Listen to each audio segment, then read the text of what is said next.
Bismillahirrahmanirrahim. Assalamualaikum warahmatullahi wabarakatuh. Waalaikumsalam. Alhamdulillahirabbil alamin.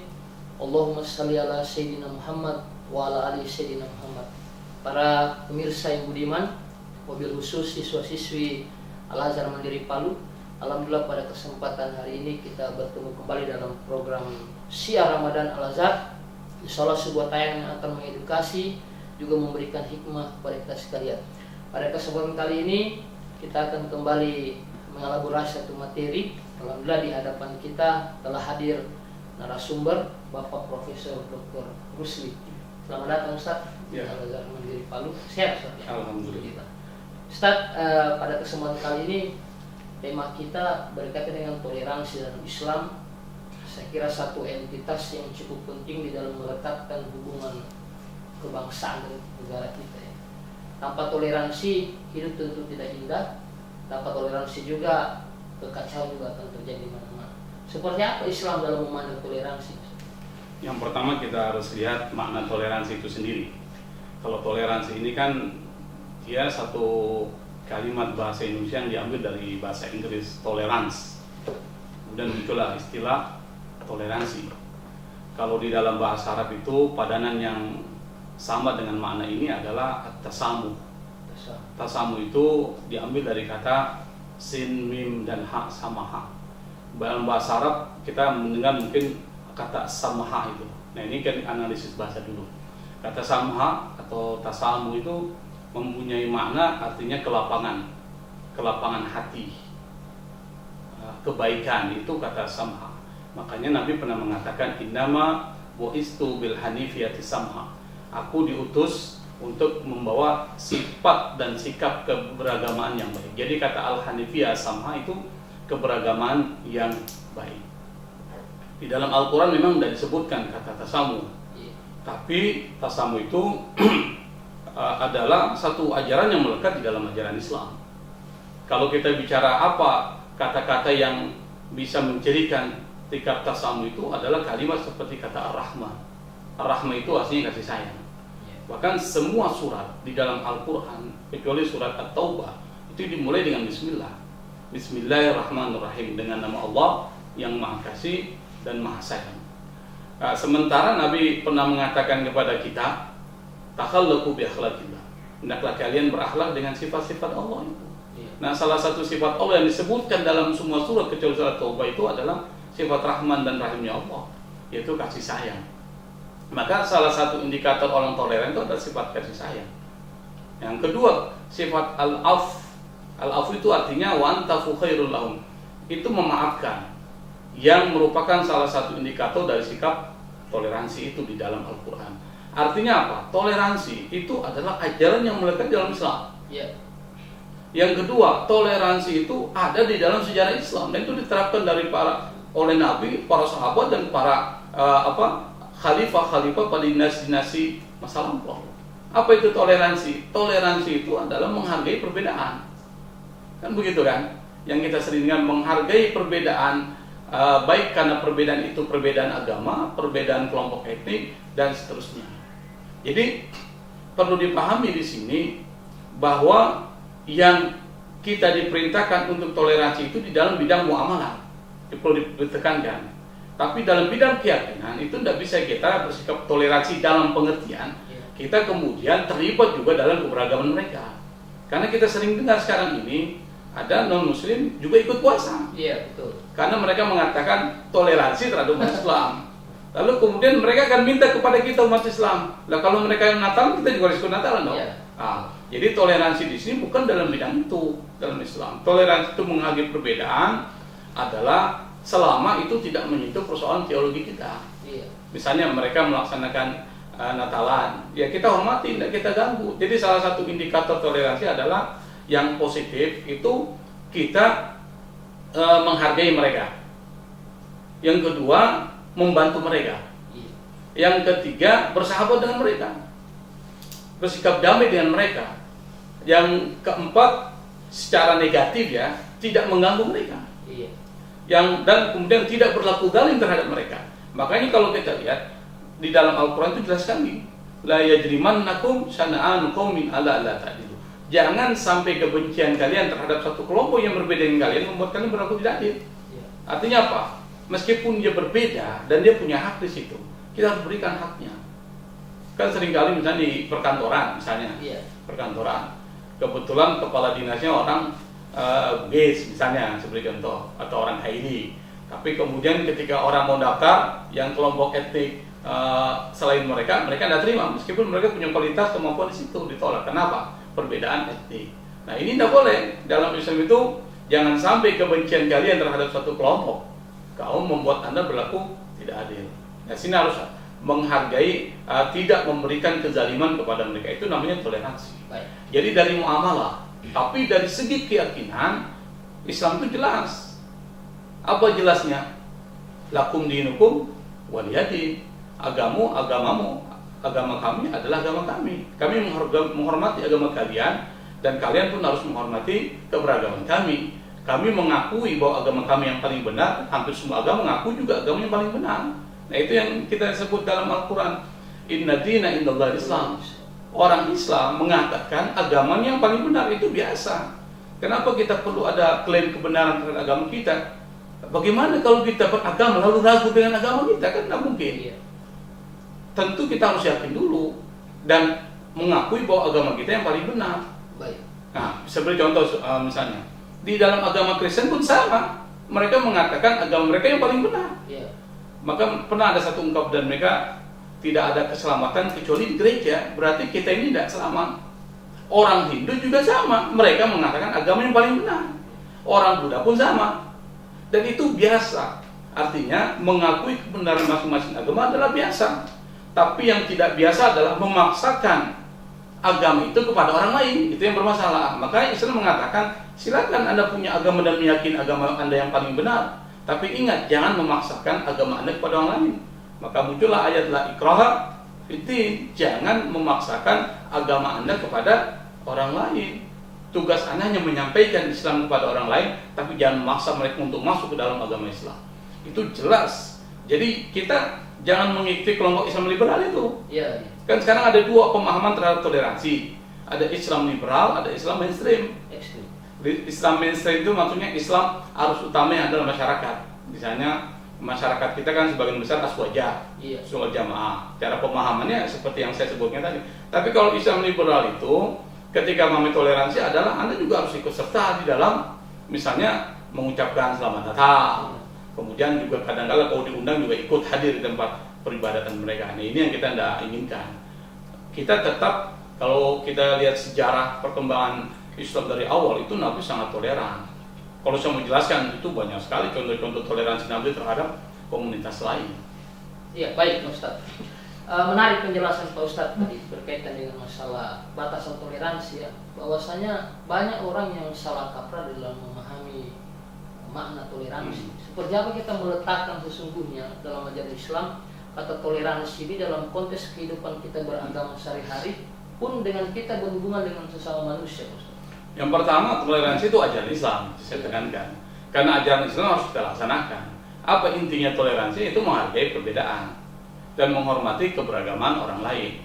Nah, kalau kita hidup di dalam masyarakat yang berbeda, pertama kali yang harus kita lakukan adalah mereka ini adalah manusia yang diciptakan oleh Allah, yang kita harus hargai kemanusiaannya itu sendiri, bukan perbedaannya. Maka kalau kita lihat misalnya dalam Al-Quran itu walaqad karramna bani Adam, sungguh kami kata Allah sudah muliakan yang namanya manusia itu. Kalau dia berbeda dengan kita, jangan kita hina manusianya, tapi kita hina perbuatannya, kita hukum perbuatannya. Misalnya orang Kristen mencuri, jangan kita bilang karena pantas saja dia mencuri, dia orang Kristen. Nah, boleh. Logika yang kelima. Iya. Pencuriannya itu siapapun yang mencuri, meskipun dia Islam, dia Kristen, dia Buddha, tetap kita harus hina perbuatan mencurinya itu, bukan orangnya. Saya beri contoh misalnya untuk logika lebih mudah. Misalnya saya buat meja. Saya buat meja menggunakan uang saya. Dengan uang saya beli kayu, lalu kemudian saya buat meja. Mau buruk mau bagus itu saya yang buat. Tiba-tiba ada orang datang, dia hina meja saya, lalu dia tendang meja saya sampai hancur. Kira-kira saya marah nggak? marah kan sebagai manusia yang membuat meja. Saya bilang, kenapa Anda seperti itu? Meja saya buat dengan tenaga saya, dengan uang saya, kenapa Anda yang sewa? Sama dengan misalnya manusia ini yang menciptakan siapa? Iya. Allah. Lah manusia ini mau baik yang mau buruk, lalu kita hina manusia itu sendiri, yang marah siapa? Allah yang menciptakan manusia itu. Makanya kalau ada perbuatan dari seorang, jangan kita hina keturunannya, jangan kita hina manusianya, tapi perbuatan itu harus kita hina. Jadi menghargai mereka, tidak melakukan kezaliman terhadap mereka. Saya berikan contoh misalnya di Nabi itu ada pada zaman Nabi itu punya satu kebiasaan menarik. Jadi setiap pagi dia selalu pergi ke pasar. Iya. Dia temui seorang nenek tua yang sudah buta, agamanya Yahudi. Dan nenek tua itu selalu menghina Nabi. Iya. Selalu ucapan-ucapan buruk terhadap Nabi. Anda bayangkan, Yahudi tua, nenek miskin lagi, tapi selalu yang keluar itu ucapan-ucapan yang negatif pada Nabi. Nabi setiap hari datang memberi makan kepada nenek tua itu setiap hari. Dan setiap hari juga Nabi dengan nenek tua itu maki dia. Padahal nenek tua itu tidak tahu kalau yang kasih makan ini adalah Nabi yang dia hina terus. Tapi Nabi tidak pernah balas. Kenapa? Karena Nabi itu hidupnya bukan untuk Nabi, untuk Allah. Iya. Yang dia lakukan itu untuk karena Allah. Lagi-lagi contoh tentang Rasulullah SAW sebagai panutan kita dalam menegaskan betapa pentingnya Islam itu menjunjung tinggi nilai persaudaraan dan kasih sayang. Cuma hanya saja banyak yang sebagian kelompok ya, yang memahami Islam ini secara parsial dalam konteks bahwa hanya karena satu kasus yang kemudian melakukan masalah problem, kemudian lalu disamaratakan bahwa Islam itu adalah sebuah ajaran agama yang keras. Ini kan keliru. Misalnya saya sampaikan begini, katakanlah kasuistik, bagaimana cara Ustadz melihat ini? Persoalan misalnya ada satu kelompok tertentu dengan dalih menegakkan amar ma'ruf nahi munkar misalnya, lalu mereka melakukan satu tindakan dengan melakukan pembubaran misalnya terhadap satu kegiatan atau hal apa saja misalnya, dengan dalih bahwa itu merusak tatanan hidup masyarakat. Tapi bagi kelompok yang lain menganggap mereka itu adalah merusak toleransi. Bagaimana Ustaz kita memposisikan masalah itu? Pertama, nahi munkar yang diperintahkan Allah itu harus punya dasar. Iya. Satu. Maksudnya apa? Perbuatan-perbuatan itu memang dilarang oleh agama dan jelas dalilnya. Dan kedua, harus Anda bedakan mana perbuatan nahi munkar yang karena Allah dan bukan karena Allah. Itu tipis bedanya. Ada perbuatan melakukan pembongkaran terhadap satu tempat, itu bukan karena bongkar, bukan karena Allah, tapi karena emosi. Sama dengan orang poligami. Iya. Apakah poligami itu karena Allah atau karena nafsu? Nah ini yang perlu dibedakan. Iya. Kalau dia poligaminya karena Allah, tentu ada nilai plus insya Allah. Tapi kalau poligaminya karena keinginan, syahwatnya, itu beda ceritanya. Nah sama orang jihad. Jihad ini saya beri contoh, ini harus bedakan tipis sekali. Orang jihadnya itu karena Allah atau karena sesuatu yang lain. Itu perlu dipahami. Misalnya di Poso kan banyak orang yang kemudian bunuh. Nah, apakah dia memang melakukan jihad pada saat ketika itu karena Allah yang perintahkan atau karena dia balas dendam karena keluarganya itu dibunuh-bunuh? Itu beda loh. Nah, sama misalnya ketika kita melakukan pembongkaran terhadap tempat ibadah, tempat yang kita anggap maksiat, kita harus lihat dulu sebenarnya yang punya kekuasaan untuk melakukan itu siapa. Iya. Amar ma'ruf itu sebenarnya di situ kewenangan siapa. Nah kalau kita mengambil kewenangan, katakanlah yang punya kewenangan itu adalah polisi, maka kita sudah melanggar aturan kenegaraan. Iya. Jadi kita dianggap bermain kekerasan melalui tangan kita sendiri. Makanya amar ma'ruf yang di dalam hadis Nabi itu untuk kita itu bisa kita sampaikan melalui apa? Melalui mulut dan melalui tulisan. Ya, lewat jalur yang benar. Di jalur yang benar. Tapi kalau terkait dengan persoalan pembongkaran tempat-tempat seperti itu bukan wewenang kita. Makanya kita jangan melanggar hukum negara. Baik, selanjutnya sih Pak Prof. Berkaitan dengan karpet kebangsaan kita ini kan agak ternoda dengan banyaknya kasus-kasus pelanggaran ya yang bersinggungan langsung dengan toleransi. Ya, banyak orang menganggap bahwa Indonesia saat ini jadi satu negara walaupun beragam, tetapi kasus-kasus itu cenderung mencoreng nilai-nilai toleransi kita. Tapi di satu sisi saya melihat beberapa daerah itu begitu damai dengan nilai toleransi yang mereka terapkan selama ini. Tapi di daerah-daerah tertentu, ya kita tidak menyebut tempat yang mana, itu kebanyakan bertikai. Kira-kira kenapa perbedaan itu bisa terjadi? Daerah satu damai, di daerah satu sering bertikai karena masuk toleransi. Apa yang keliru menurut Ustaz? Kita tidak bisa juga mengeneralisir ya. Karena persoalan toleransi itu yang tidak ada. Banyak faktor di situ. Kalau kita coba analisis kenapa di satu tempat itu seperti itu, tempat lain kok tidak seperti itu banyak faktor. Faktor yang pertama adalah perbedaan itu sendiri itu menjadi bara dalam sekam. Bara dalam sekam itu kan kelihatan apinya tapi tidak menyala. Kapan dia bisa membakar? Ketika ditiup-tiup, ketika ada angin menghembus bara itu, lalu kemudian bara itu akan membakar apa yang ada di atasnya. Bara dalam sekam kan seperti itu. Nah, yang menghembus itu apa? Perbedaan-perbedaan itu sebenarnya tidak memunculkan konflik, kekerasan dan ketegangan sosial, tetapi faktor-faktor lain yang membuat itu muncul. Misalnya apa? Ya, persoalan ekonomi. Karena kesenjangan yang sangat timpang sekali sehingga muncullah itu. Atau mungkin karena politik, ideologi dan sebagainya membuat itu kemudian menjadi muncul kan seperti itu. Nah, tetapi yang perlu kita lakukan adalah perbedaan ini sesuatu yang bersifat sunatullah. Bisa dipahami deh? Iya. Dan ini memang Allah yang kehendaki. Kalau kita lihat di Al-Qur'an misalnya, walau sya'allahu la ja'alan nasa ummatan wahidah. Kalau Allah mau, Allah pasti jadikan satu umat saja, tidak perlu berbeda. Tapi Allah tidak mau. Kenapa? Yang pertama supaya kalian itu saling mengenal. Akan saling mengenal, berarti harus ada pengetahuan tentang perbedaan-perbedaan itu, bahwa mereka ini berbeda itu biasa. Yang kedua, setelah mengenal, inna akramakum indallahi atqakum. Di antara kalian dalam perbedaan itu yang paling mulia adalah orang yang kemudian bersikap baik. Bersikap baik itu maksudnya apa? Mempunyai sifat takwa, yang paling takwa. Nah, di situ salah satu ciri dari orang bertakwa adalah menghargai perbedaan dan tidak berlaku zalim terhadap mereka. Jadi kita tidak mungkin menutup perbedaan-perbedaan itu bisa mengantarkan pada konflik. Yang perlu kita lakukan tindakan pencegahannya. Bagaimana caranya? Kita tanamkan kepada diri siswa, masyarakat, bahwa dalam melihat perbedaan itu harus menggunakan standar-standar nilai Islam. Seperti itu. Misalnya apa? Hargai perbedaan itu sebagai sunatullah. Yang kedua, jangan melakukan ketidakadilan terhadap mereka yang berbeda dengan kita, termasuk perbedaan ideologi, perbedaan kelompok etnik, dan perbedaan agama. Jangan membuat itu kemudian kita melakukan ketidakadilan terhadap mereka, karena ketidakadilan itu yang memunculkan konflik itu. Berarti bisa dikatakan bahwa permasalahan yang tadi muncul itu karena mungkin bisa jadi adanya faktor orang ketiga, namanya provokator yang coba memanipulasi sebuah keadaan bisa lebih berkembang. Kemudian saya bisa tangkap dari penjelasan Ustaz berkaitan dengan masalah tadi bahwa faktor-faktor yang memengaruhi masalah rendahnya toleransi dalam beberapa daerah itu bukannya disebabkan oleh pada faktor lemahnya pemahaman agama seseorang, tapi juga penegakan hukum yang lemah mungkin bisa jadi, atau bicara persoalan ketidakadilan yang merata sehingga muncullah nilai-nilai yang tidak sesuai dengan ajaran-ajaran toleransi.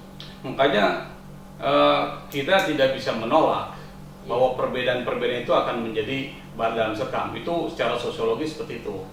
Nah, karena kita tahu bahwa ini kan perbedaan-perbedaan ini adalah sesuatu yang biasa, maka Islam itu sudah mengajarkan nilai-nilai sebenarnya. Ini kan mengulang lagi apa yang saya katakan tadi.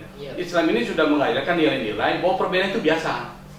Tapi perlu dipahami, perbedaan-perbedaan itu bisa menimbulkan konflik kalau ada faktor yang ketiga. Faktor ketiga itu macam-macam, ada provokasi. Tapi ingat, provokasi itu tidak akan mungkin bisa menyebabkan konflik kalau kita tahu bagaimana menyikapi provokasi. Di dalam Al-Quran itu kan jelas, in ja'akum fasikum binaba'in fatabayanu. Kalau ada orang bawa informasi yang salah dan bentuk yang provokatif, jangan langsung terima. Tabayun dulu, kan diajarkan itu. Cuma kita kadang-kadang tidak mengamalkan ajaran Islam itu yang disebut dengan tabayun. Apa tabayun itu? Kalau ada informasi, cek dulu benar dan di sumbernya siapa yang ngomong. Kalau ternyata benar, perlu nggak di-share? Dilihat dulu kira-kira kalau kita share ada manfaatnya enggak? Kalau ternyata ada manfaatnya, benar ada manfaatnya, tapi kalau dia benar tidak memberikan manfaat, yang kita share. Itu satu kan dari segi provokasi.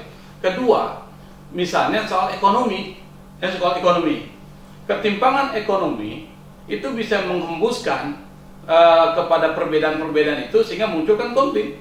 Dan seperti kita tahu tahun 98 kan salah satu persoalan ketidakadilan dalam ekonomi dan seterusnya. Tapi ingat, itu bisa dicegah. Caranya apa? Orang yang kaya itu harus memberikan bantuan kepada orang miskin. Jadi melalui konsep zakat, sedekah itu sudah diajarkan. Jadi konsep-konsep Islam itu mencegah konflik. Jadi sebelum itu terjadi sudah, Anda kalau kaya, Anda keluarkan zakatnya dong. Anda kalau kaya, berikan sedekah kepada yang miskin. Jangan terbalik, orang miskin menularkan virus kepada yang kaya, gila itu. Ini kan gila namanya. Seharusnya nggak boleh mengucapkan seperti itu. Jadi harus ada bahasa yang kaya membantu orang miskin. Nah, itu bisa mencegah konflik. Kemudian persoalan ketidakadilan dalam sosial. Al-Qur'an mengatakan la yajimannakum syana'an qaumin alla tadilu. Jangan kalian karena perbedaan kalian dari segi kelompok etnik membuat Anda itu lalu menjadi bersikap tidak adil terhadap mereka. Jadi harus adil. Nah, kalau adil itu dilaksanakan, tidak muncul sesuatu yang saya katakan. Jadi nilai-nilai Islam itu menjadi tameng, tidak akan muncul konflik. Baik, terima kasih Ustaz penjelasan. Pertanyaan terakhir Ustaz, ini lebih spesifik ke persoalan toleransi dalam kehidupan sekolah. Yayasan Al-Azhar Mandiri Palu ini kan SMP sampai SMA juga SD ya. Itu alhamdulillah kita tidak hanya siswa-siswi yang beragama Islam. Ada sekian persen walaupun masih dalam skala kecil siswa-siswa kami itu yang beragama Muslim, ada Nasrani, ada Hindu dan lain sebagainya. Kira-kira kalau penerapan toleransi dalam kehidupan sekolah ini kiat-kiat trik juga dari Ustadz sendiri dalam menyikapi persoalan ini sehingga situasi yang sedemikian ideal diterapkan yang telah terjadi di sekolah ini bisa tetap terpelihara dengan baik. Seperti apa Ustaz? Yang pertama, kita harus tanamkan kepada diri para siswa itu bahwa mereka ini adalah manusia. Manusia ciptaan Allah dan dimuliakan oleh Allah, itu satu. Jadi tanamkan dulu kepada peserta didik bahwa yang namanya manusia harus dimuliakan, dihormati. Nah, setelah itu baru kemudian karena konsep kemanusiaan manusia mulia itu, maka kita tidak boleh berlaku tidak adil terhadap mereka, tidak boleh zalim terhadap mereka, tidak boleh melakukan kekerasan terhadap mereka. Kekerasannya apa? Kekerasan verbal dan kekerasan non verbal. Verbal itu maksudnya kalau mau bicara jangan nyakiti mereka, jangan menggunakan atribut-atribut keagamaan untuk menghina mereka. Bahkan Al-Quran sendiri itu dalam surat Al-An'am kalau tidak salah itu jelas betul disebutkan wala tasubbul ladzina yad'una min dunillah fayasubbullaha adwan bighairi. Jangan kalian mencela sembahan-sembahan umat lain selain Allah. Bayangkan Allah suruh jangan kalian mencela. Kenapa? Kalau kalian mencela, nanti mereka akan mencela Allah. Jadi bahasanya seperti itu. Di situ artinya apa? Biarkan mereka beribadah sesuai keyakinannya, mereka sesuai dengan keyakinan mereka. Kita hormati saja, sebagaimana yang diperintahkan oleh Nabi dan Rasulnya. Yang kedua, jadikan antara para siswa itu persahabatan bukan berbasis pada perbedaan itu, tapi pada kemanusiaan itu. Untuk mencari kebaikan yang bersifat universal. Kebaikan itu kan hampir semua agama itu bicara tentang kebaikan. Jadi jangan kebaikan yang partikular. Partikular itu maksudnya agama ini mengatakan ini, tidak. Misalnya membantu orang miskin dengan melakukan pemberdayaan terhadap mereka melalui aktivitas terhadap mereka, apalagi sekarang ini kan, misalnya membantu mereka yang susah. Itu hampir semua agama menyarankan seperti itu. Nah, carilah persamaan tapi jangan perbesar perbedaan. Jadi diri siswa itu diajarkan seperti itu supaya mereka ini nanti menjadi manusia-manusia yang memunculkan empati itu berbasis pada kemanusiaan itu. Itu yang harus guru-guru harus terlibat aktif untuk menanamkan nilai-nilai itu kepada para peserta didik. Saya pikir itu tugas. Baik. Adakah contoh kira-kira toleransi yang berhasil diterapkan dalam sebuah negara dan bangsa bisa menjadi sebuah kiblat bagi kita untuk mengatakan bahwa toleransi menjadi satu bagian penting dalam kehidupan bukan hanya berbangsa dan bernegara di Republik kita, tapi seluruh dunia. Kira-kira seperti apa? Kalau referensi kita sebagai umat Islam ya Nabi. Tidak ada yang lain kan. Kalau yang lain pasti banyak kelemahan. Kalau kita cari sekolah, ada nggak sekolah yang mengajarkan penghormatan terhadap perbedaan? Ada, tetapi mungkin tidak ideal. Tapi kalau Nabi dengan nilai-nilainya, kalau kita jalankan itu pasti ideal semua. Satu contoh saja kasus, misalnya terkait dengan satu ketika ada jenazah orang Yahudi itu lewat orang Yahudi lagi mengusung jenazah ini. Nabi dengan para sahabat itu lagi ngumpul-ngumpul duduk. Lalu kemudian Nabi berdiri. Ketika ada jenazah lewat, Nabi berdiri. Para sahabat ikut juga berdiri bersama Nabi. Setelah mayat itu lewat, lalu kemudian para sahabat bertanya, Rasul, kenapa kita berdiri? Bukankah yang lewat ini jenazahnya orang Yahudi? Apa Nabi bilang? Bukankah mereka ini manusia? Bayangkan, ini manusia yang dilihat. Selama itu manusia, kita harus hormati kemuliaan dari manusia itu sendiri. Pesannya apa? Rasul sangat toleran dalam menghargai perbedaan-perbedaan, dan tidak ada satupun ucapan Rasul yang menyakiti orang-orang non-muslim saat itu, kecuali mereka yang melakukan bully terhadap Rasulullah. Itu banyak mengganggu Rasul, iya, tapi apakah Rasul membalas kembali? Pernah terjadi. Maka salah satu indikator orang yang toleran itu adalah memaafkan. Kalau terjadi hal-hal yang tidak mengenakan untuk diri kita, ya itu maafkan saja, itu tipe toleran. Nah itu kan luar biasa, contohnya itu luar biasa. Baik. Kalau cari sekolah, saya nggak bisa temukan juga sekolah yang mana kan yang bisa melakukan itu. Betul. Baik, terima kasih Ustaz. Menarik sekali penjelasan Bapak sampaikan berkaitan dengan toleransi. Kita akan bermuara pada satu kesimpulan bahwa sesungguhnya toleransi itu indah. Toleransi itu membangun kemanusiaan. Tapi namun tentu saja kita mesti meletakkan nilai toleransi ini pada situasi dan porsi yang benar. Hubungan kemanusiaan tentu menjadi sangat penting. Tetapi jika sudah menyangkut akidah, tentu tidak ada ruang untuk melakukan itu. Dalam konsep Islam dikatakan lakum dinukum waliyadin, untukmu agamamu dan untukku agamaku, menjadi satu barometer penting buat kita untuk meletakkan toleransi dalam posisi yang benar. Satu kalimat terakhir yang menjadi kesimpulan buat kita semua, walaupun kita berbeda secara akidah, tapi kita tentu bersaudara dalam kemanusiaan. Itu yang harus kita junjung tinggi. Demikian program Syiar Ramadan kali ini. Pada Bapak Profesor Dr. Rusli kami sampaikan terima kasih. Insyaallah kita dapat bertemu dalam kesempatan besar. Demikian, wallahu musta'an. Assalamualaikum warahmatullahi wabarakatuh. Waalaikumsalam.